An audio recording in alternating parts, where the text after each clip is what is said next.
The thing you need to know about Kevin, he was never exactly normal. He insisted on wearing his underwear backwards. He started a podcast with his imaginary friend Nathan. And when he says his ABCs, he skips J through Q. So how did Kevin pull off the world's most heinous crime? The answers will be revealed on today's episode of Fast Food Film Friends.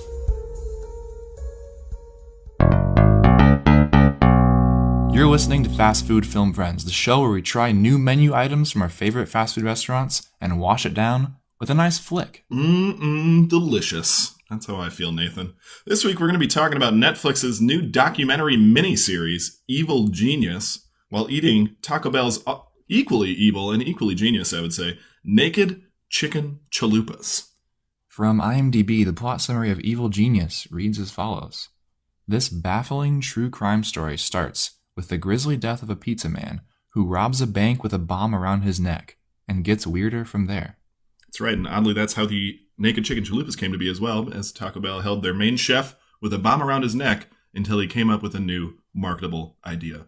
And it only got weirder from there, Nathan. And was it worth it? We'll find out. We will find out. We'll be eating both the standard mild Naked Chicken Chalupa and the new and improved wild Naked Chicken Chalupa. Now, sorry, Kevin. I want to correct correct you real quick. It's the wilder Naked Chicken Chalupa. Well, thank you for clarifying. They skipped the wild and went straight to wilder. That's much like the plot of this miniseries.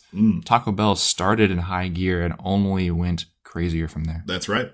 Now, Taco Bell describes these masterpieces as follows. The Naked Chicken Chalupa shell is made with marinated chicken kicked up with bold Mexican spices and seasoning, and it's packed with fresh shredded lettuce, diced ripe tomatoes, cheddar cheese, and creamy avocado ranch. But the new wilder Naked Chicken Chalupa takes the heat to the next level. Complete with the same crispy fried chicken shell and fillings, the wilder version is topped off with a bold, smoky, wild sauce that is bound to warm up the taste buds.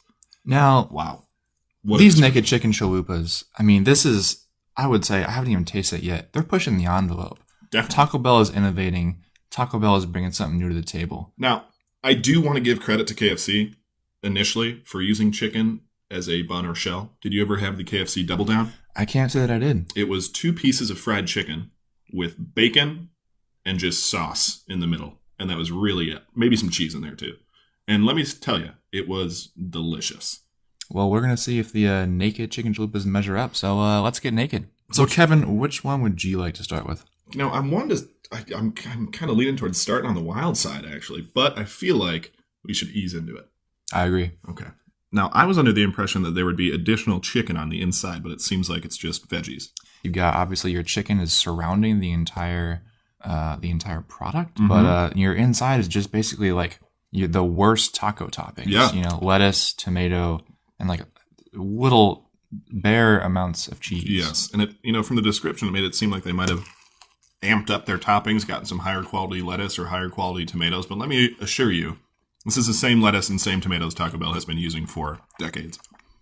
But the first bite, even on this mild version, got a little kick to it. That chicken's got a little kick. It does. This is much better quality chicken than I was expecting. Mm-hmm. It's actually crispy. It is, and it kind of gives off the chicken patty from elementary school lunch vibe on appearance. But the taste and the crispiness of the shell is actually better than I expected. Yeah. And I'm a little nervous for the wilder one now because this is tongue, already heating up my taste buds. Your tongue tingling a bit? Mm-hmm. Mm-hmm. Just like it was the first time I laid eyes on Marge from this lovely Netflix miniseries. Yeah, the main character from this series is striking, to say the least. And she's described by many other characters as a master manipulator. And for one, I can't quite see it because I feel like if I was in her presence, I would probably run the other direction. Mm-hmm. I would too. I will give it to her. The early pictures they show of her, she looks very pretty, I think. But modern day, when this crime was committed, her glory days were long gone, to say the least. She's got a pretty creepy vibe about her. Very much. And also, I don't think she's really that good at manipulating. I think she just hangs out with very dumb people, is what it seems like. I have to say, I am pretty into this chalupa right now. I am as well. I'm actually really enjoying this. Usually when we take our first bites of our food, we take a step back to have some conversation. I just kind of want to keep going. I do too. I want to finish this, and I'm nearly done with mine. I literally already finished mine because it is tasty. I think I honestly like it better than a normal Taco Bell taco. I think I do as well. So Taco Bell is certainly pushing the envelope with these chalupas. Mm-hmm. On the other hand, I think it's safe to say that true crime as a whole is all the rage these days. It is. I feel like every few months I see Netflix trailers for a new documentary or documentary series. There's fictional true crime that's based on true stories like Mindhunter or like American Crime Story. There's, podcasts these days. All it is. I feel like half of the podcasts out there are true crime podcasts. Yeah. And there's a lot to choose from. If that's the kind of thing that you want to sit down and watch or listen to, you have a lot of options. That being said, do you think that Evil Genius brings something new to the table? I was very excited. I love the title, Evil Genius. I think the marketing was great. When I saw it on Netflix, I was like, ooh, a man walks into a bank with a bomb strapped around his neck, and it only gets weirder from there. I was like, I'm excited about this. I had very high expectations, I guess. And I would say it doesn't really bring anything new other than just how weird this actual crime was. But I feel like other than that, it's a pretty mundane storytelling process. I feel like there's really no standout character. The main villain or criminal, I guess, is a better way to put that in a documentary. She's intriguing and interesting, but I guess in my head I kept comparing this to The Jinx on HBO, which I loved. It was a great little miniseries just like this, 6 episodes instead of 4, and that character was enthralling because he was just so weird, where this one was just kind of trashy, really just repeated herself a lot, and she is literally a bit crazy, so I guess that plays into it. I think between her, it's stated very clearly, she says it, others say it, she is mentally ill. Mm-hmm. And she also is a pathological liar. Yes. She's multiple times throughout this story, she's seen saying contradicting things. Mm-hmm. And so because of those, this story focuses so much on her to the point that we're supposed to be taking her word for things. She's basically the narrator. The show has a producer, a guy who was investigating this for a decade, but he's not himself he isn't extremely present in it. It's more so that it's just interviews with her. Yep. You're wondering about it from her perspective, but she has mental issues. She lies all the time. So there were many points in this series where I thought, I don't know what I'm supposed to be taking from this because she could just be making all of this up. And she did a lot of the times. I feel like the director guy or the producer guy didn't even really come in until the 3rd or 4th episode, maybe late in the 2nd episode. Yeah, I think it's the end of the 2nd one. Out of nowhere, he just suddenly we realize that he kind of inserts himself into the story. Yes. He becomes a character in this narrative. But yeah, before that, all you have is her, and I guess initially you don't know that she's a crazy liar, so you are kind of taking her at her word. But then she just, like you said, contradicts so many things that she said. Yeah, changes her story a lot. And that's part of what irritated me is that at first I was taking her word as truth, and I don't know. I agree with you. I thought I had really high expectations, the way that this story was described. Yes. It starts here and only gets crazier. Mm-hmm. I'm going to be honest, I don't think it gets much crazier. No. Bomb around the neck is the craziest part. I think the first episode is without a doubt the most interesting one. Yes. And it ends with a really strong cliffhanger. Yeah. I was like, all right, I'm into this show. I'm sold. But I don't think it really goes much anywhere. I will say, now that I think about it, it doesn't say that it gets crazier. It says it gets weirder. Watch, it kind of does get pretty weird. Watch, of course. There's a whole lot of weird in this movie. Mainly all of the characters and co-conspirators are all very, very weird. And we kind of go down these lanes following these characters, and the producer of this series is, he spent years following this case and trying to follow every lead, and this show is kind of, for the last couple episodes, we are following him on that path. Yep. And we even follow him down the dead ends. You know what I mean? Yes. This show is not just about learning the truth. It's not just explaining what actually happened, it's also explaining like 5 things that didn't happen, which is just kind of frustrating. It is. Like the second to last episode in particular, I felt like, what are we even doing? Because like we're at that point, we've got it narrowed down to like 3 or 4 people, and it's like which, like there's a couple possibilities of what actually happened. Yeah. But we have no way of knowing because everybody is very self-serving. They're all, I mean, these people are trying to avoid jail sentences, avoid death penalty. They don't want to, maybe, they don't, I don't know, they don't want their legacy to be tarnished. Like they, their legacy. But like we are supposed to be taking their word. Like, yeah, it's what they're saying basically just becomes meaningless at a point. And I agree. And I think it is a lot of the times until they actually, get to the end of each character's little path and then they confess or just lock up completely or die, as is the case for several people in this movie. Yeah. Or this docu-series, which I'm going to probably refer to as a movie several times in this podcast. I mean, it basically feels like one really long documentary, but just not stretched out so much. And I did like that each episode wasn't a full hour long, 45 minutes, it made it seem like it went by a little quicker. Didn't take up too much time. 4 episodes, we flew through it pretty quick. Yeah, it's pretty bite-sized. It is. Which, I mean, I like how I feel like the story could have been stretched even further. Yes. But I appreciate how it was, compacted into like a 3-hour time span. I think they could have probably compacted it a bit more. But I think it was a little lopsided. The first 2 were like filled with stuff, and the last 2 were like felt stretched out. It was weird pacing. Yeah. The last 2 are basically just him writing letters to the main suspect, and listening to tape-recorded phone calls from prison. Yeah. And it can get a little wild, maybe, this movie? I would say wild. On that note, do you want to take a bite out of this wild naked chicken chalupa? I've been staring at it, wanting nothing more, because it looks exactly the same as the one we just ate, but I know there's that spicy Wilder sauce on the very bottom. Part of me wonders if they just gave us 4 of the same ones, but we'll find out. I don't know. You've made a pretty hearty donation to the charity that Taco Bell was promoting today. So I would assume they gave us the best treatment. I was asked, we were asked in the drive-thru to donate to the Nick Cannon Recovery Fund. Now, whether that means that Nick Cannon is missing or just metaphorically, I don't know. Mm-hmm. Regardless, I rounded up my order to an even 50. Because he doesn't deal in any bill smaller than that. Now, upon my first bite of the Wilder chalupa, I will say I feel like it's not that much Wilder. It's really, I think, more so the same spice on the chicken that I'm getting the heat from. The sauce, a little tang to it. I think it's got a little kick in the pants. A little kick in the pants?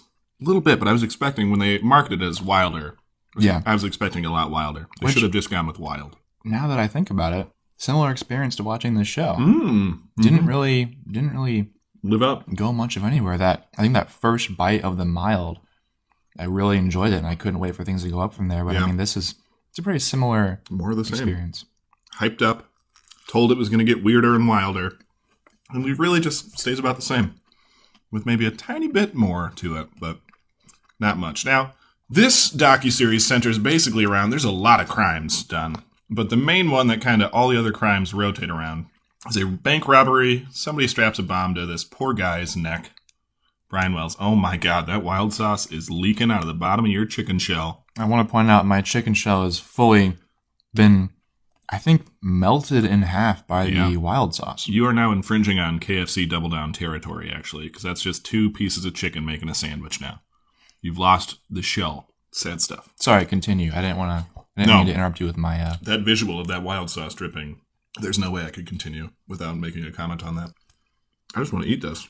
I don't know what it is about these, but I'm going to get these every day. I do really enjoy these. Mm-hmm. Surprised by how much I do. So, do you think there's really much left to say about this without diving into spoilers? I think we really have to jump into the spoilers. Because really, we have to. I mean, I'm going to assume that if you're listening to this podcast and we're going to talk about this show, that I would hope at least that you've watched it. Perhaps.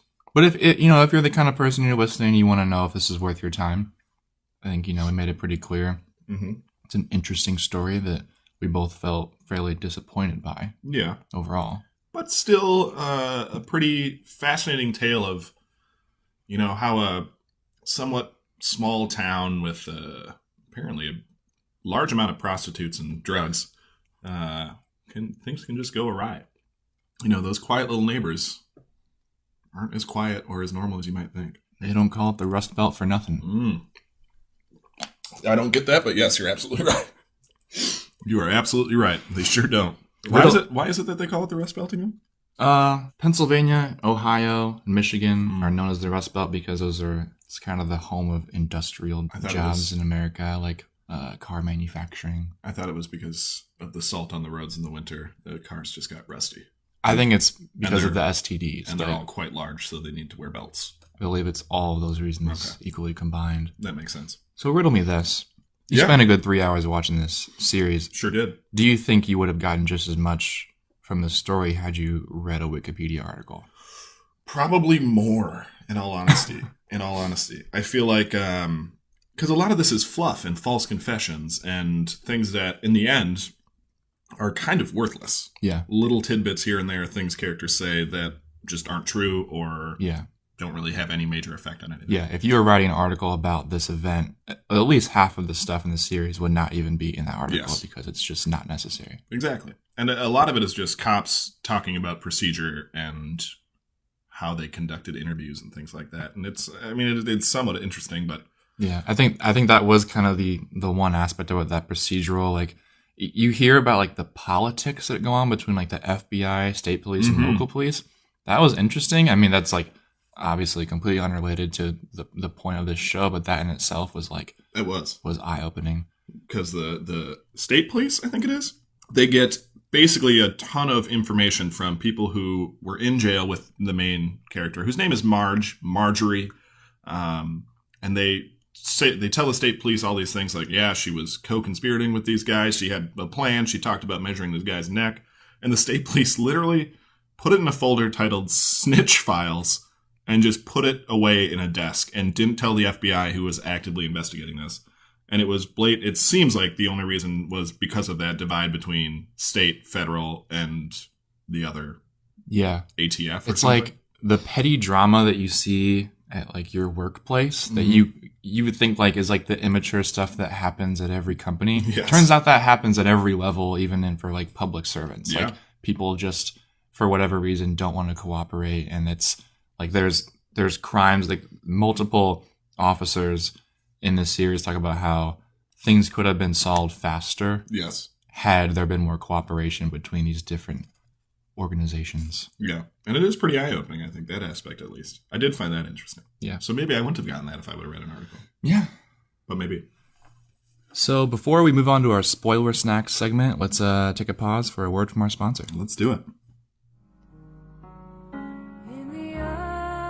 Have you been wondering where Nick Cannon is or what he's been up to? Has it been years since you've seen him on Wild 'N Out or hosting some mediocre awards show? We've been wondering the same thing. And that's why we've set up the Nick Cannon Recovery Fund. The aim of this organization is to simply track Nick Cannon down, make sure he's okay, and try to get him one or two acting or hosting roles. We will not only accept donations, but also tips to his whereabouts or activities. You can donate now at didmariahdoit.org. Again, that's didmariahdoit.org. On behalf of the Nick Cannon Recovery Fund, we'd like to thank you for your donation. And we are back. And we are about to dive into some, what are these things called again? Let's just have you do a visual breakdown here now. What shape would you call those? I would call these twirly swirlies. That's right. They are twisty wisties. Cinnamon twirly whirlies is the official title, I believe, on the menu. They are similar to a churro, but crunchier and twirled. Now let's swirl one of these right in my mouth. Twirled and whirled. Whirl it on in there. You're in for a twirl and a whirl of flavor. Ooh. Now I just got a stale one. I've had these before, but I almost just chipped a tooth. You really can't go wrong with the cinnamon twist, though, I feel like. They're light, that fluffy, almost melt in your mouth interior. 80% air. Yeah, which is nice. It's nice. After you eat a couple naked chicken chalupas, you don't have much room for anything else other than air. Even though your body wants like this nice hefty dessert, Taco Bell knows what's best for you. They say, you know what? You want a little bit of brown sugar sprinkled on some packing peanuts. That's actually a very good description. I was waiting to see what you would say there, and I'm glad you went with packing peanuts. I think they would do a great job, actually. Other than getting cinnamon and sugar all over anything inside a package, they would probably be pretty good at protecting them. Who knows? It's beside the point, Nathan. Focus, please. It's really just Cinnamon Toast Crunch, but not as good. But with a little Latin flair, I feel like. Really? Yeah. Maybe it's just the twirl. And it reminds me of my days as a professional salsa dancer. So, speaking of twists. Yes. Oh. This show takes a couple. It sure does. Not as cinnamony, but yes, it does. What would you say was your favorite twist of this little docuseries? Well, I will say the biggest twist for me by far was learning in the 4th episode that Brian may or may not have been involved in the heist. Mm-hmm.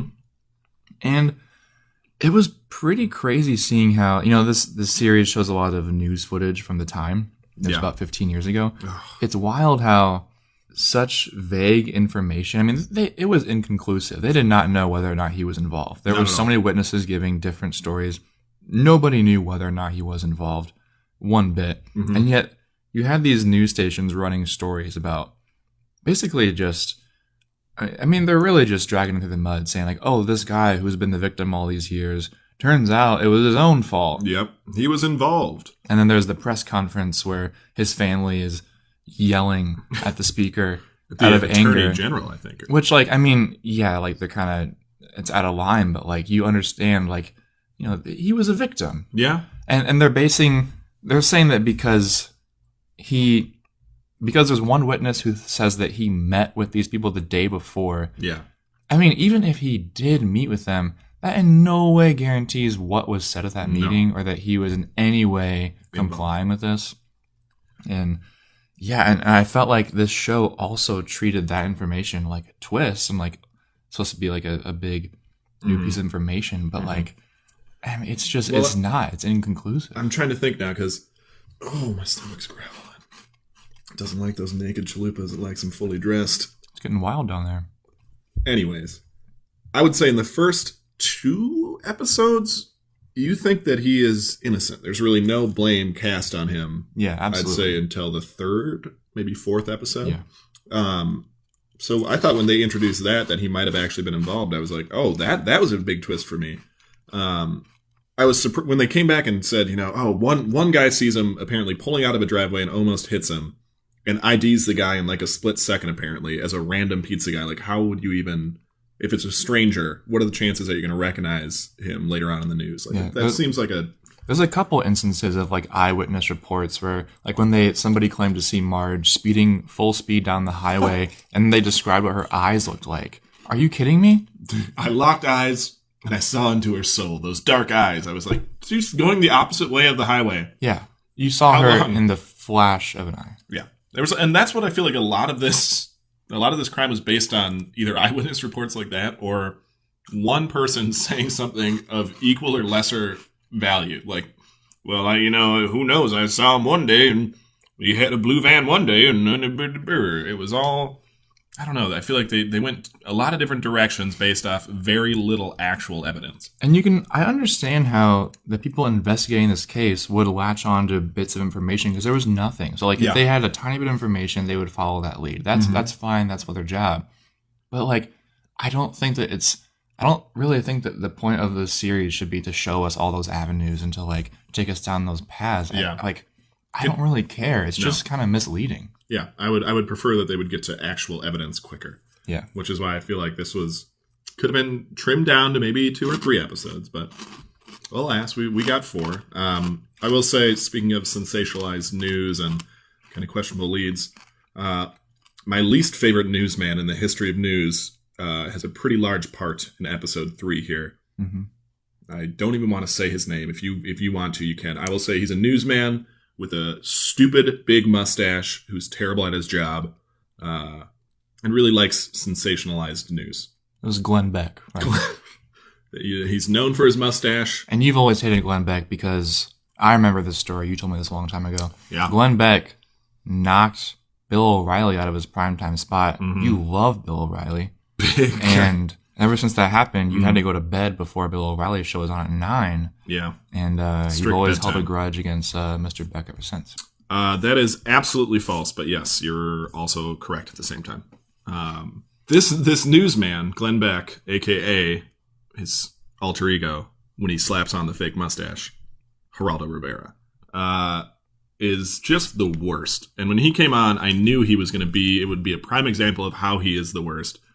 And he comes on, and he literally drives to this town probably a year after the crime, maybe longer, and just seems like he just walks around, finds strangers, and says, "Hey, did you see anything that day?" And it's like 3 strangers are like, "I locked eyes with her. I saw a car like that. I almost hit the pizza driver." And it was like, and he was like, the FBI hasn't solved this. They should be just delivering pizzas then if they haven't solved this yet. Because look at all this info I had in 3 days. And like everything that he learned, I feel like was wrong. Yeah, there's that really awkward moment where he's sitting down with, I think the guys from maybe the FBI or the state police, but he's having a sit-down interview and he's just challenging him straight up, saying like, "Why don't you do this? Why don't you do this? Why don't you look into this?" So the guy just like gets on his cell phone and like calls his guys, and he's like, "Okay, we're doing it." Yeah. I was like, it was the most painful moment. Yeah, awkward exchange. Yeah, very, you're not good at your job. But then he was wrong, as Geraldo Rivera always tends to be. Was that Al Capone's vault that he opened up that one time that was just totally empty? I think so. Oh, because that was one of my favorite moments of my life. Just watching him build that up for like weeks, and then it was just an empty room. Sorry for the sidebar, but he's a piece of shit. And I want to demonstrate his many failures. I do want to say that me and Nathan have been very stealthily sneaking cinnamon twists this entire time. Whenever the other person starts talking, there's a very slow motion towards the bag, a very gentle gripping of the cinnamon twist, and then we wait for the perfect moment, and I'm doing this while I'm talking. So the second Nathan starts talking, I'm going to turn away from the mic, open my mouth all the way, slide the entire cinnamon twist in, let my spit kind of saturate it so it's not as crunchy, and then I'll give it a good crunch when I hear him hit a low note. And that's what we've been doing for the last 20 minutes, is just sneaking cinnamon twist individually. Would you say that's right, Nathan? I appreciate your dedication to the cause. These they're so the opposite of substantial in every way. Mm-hmm. I mean, we've eaten this whole bag now, and I feel like, we've eaten nothing. Yeah. Which is nice. After a couple naked chicken chalups. That's what your body's looking for. I'm at a good level right now in terms of the stuff that's swimming around.